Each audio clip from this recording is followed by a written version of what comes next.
another banger. And let me ask you this question. Okomfo Anokye, was he an Ashanti or he was an Eweman?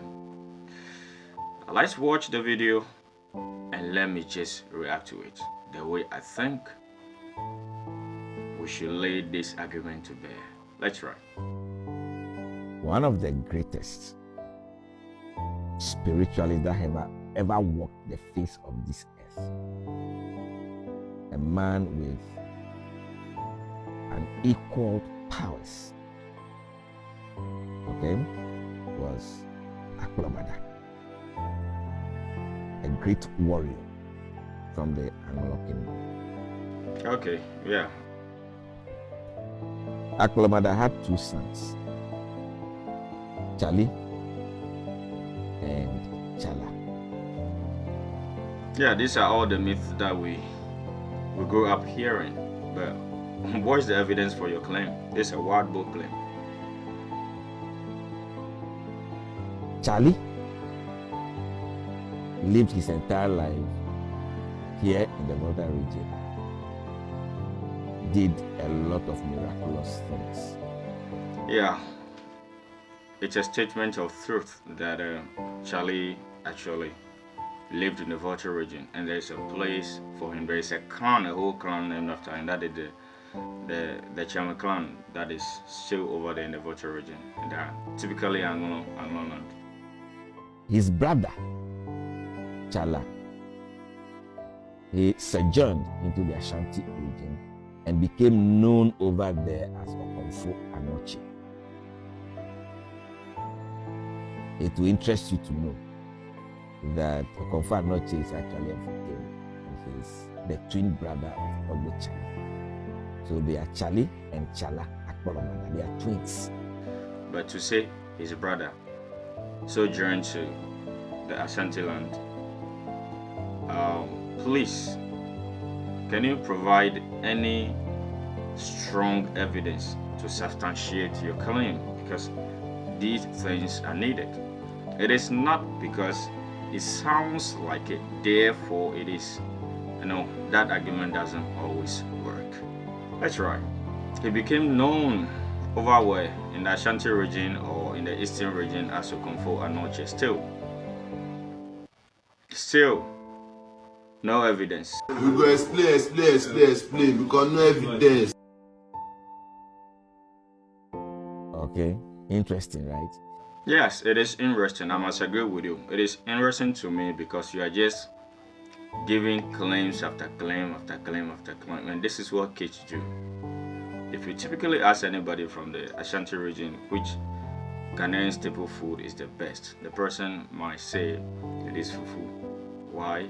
It is clear it's from the Ashanti region. Does that make it anything special? So it is the same vein. You're also giving us millions of claims without giving any supporting evidence to actually help us know what you're saying. Can we hold this to be self-evident? Now, during their sojourn, when they were traveling from the Exodus, it reminds me of the biblical Exodus of the people of Israel moving from Egypt to the so-called Holy Land. There was famine and blah, blah, blah. In this story, they actually picked it from the Exodus of the Voltarians from Oche to their present day locations.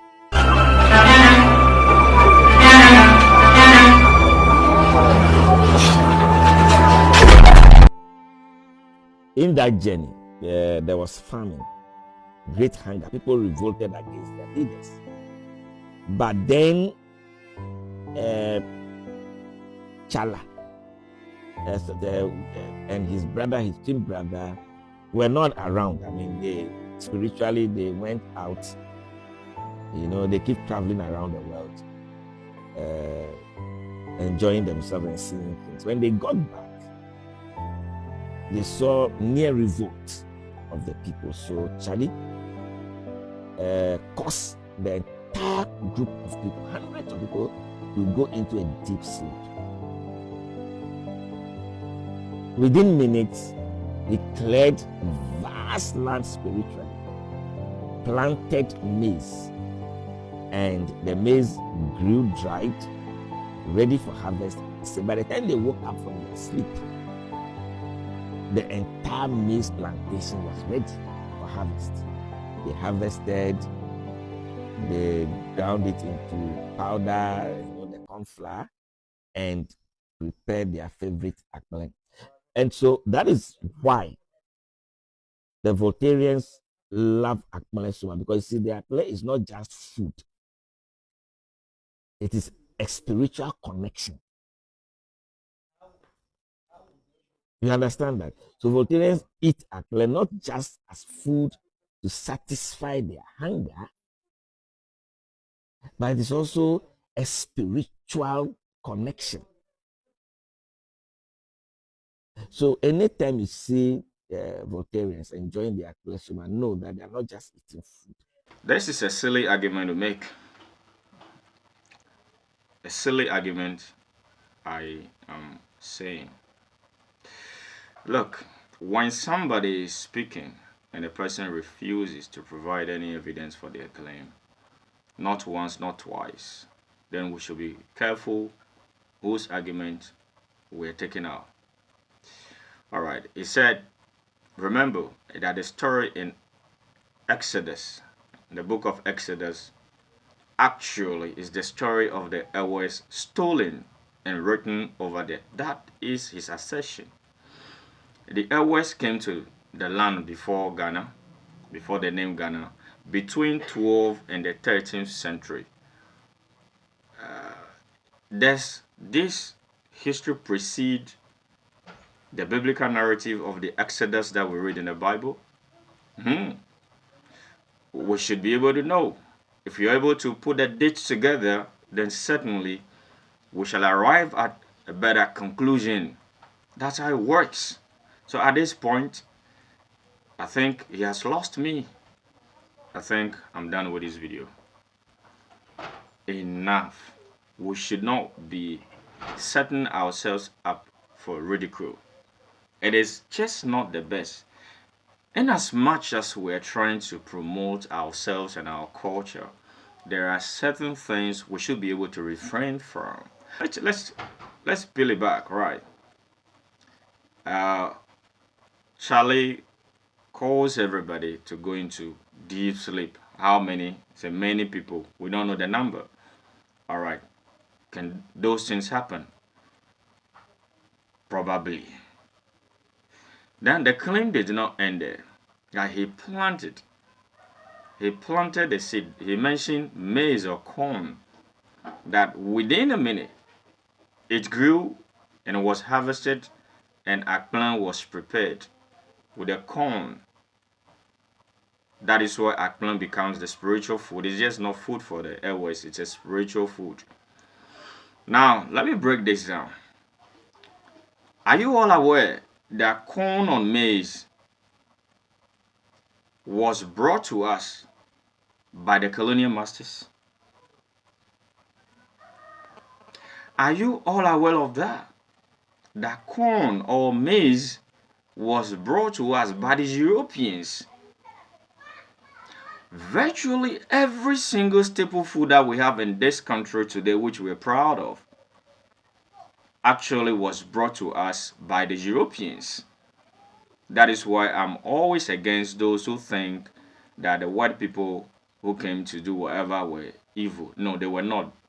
Your life depends on them. Without that, we don't have any food. Prove this, and let's see that I'm wrong. They brought most of the food we call today our staple food. So he is wrong based on this history. You can Google this, you can open any book that you want, go to the city library, go to any place. If the BAM library is close to you, just go there and look at the kinds of food crops the Europeans brought to us. So in this assertion, Charlie might have lived and saw Don Diego de Zambuja. This is what he's saying. You see, It is not about common sense anymore. It is about logic. It is about critical thinking. He's telling us that Charlie was alive during the days of Sir Gordon Gagisbeg, or the days of McLean, or the days of Commander Hill. What are we talking about here? I'm done with this video, but you can watch the rest. Ladies and gentlemen, thank you for watching the video. Whatever you also think, if you think I'm an Ewe betraying the tribe, you can put your insult in the comment section. But if you have a reason that is in line with mine, or you can disagree with me, put that in the comment section. All your insults are also welcome. I expect that. Thank you. This is Afoli TV.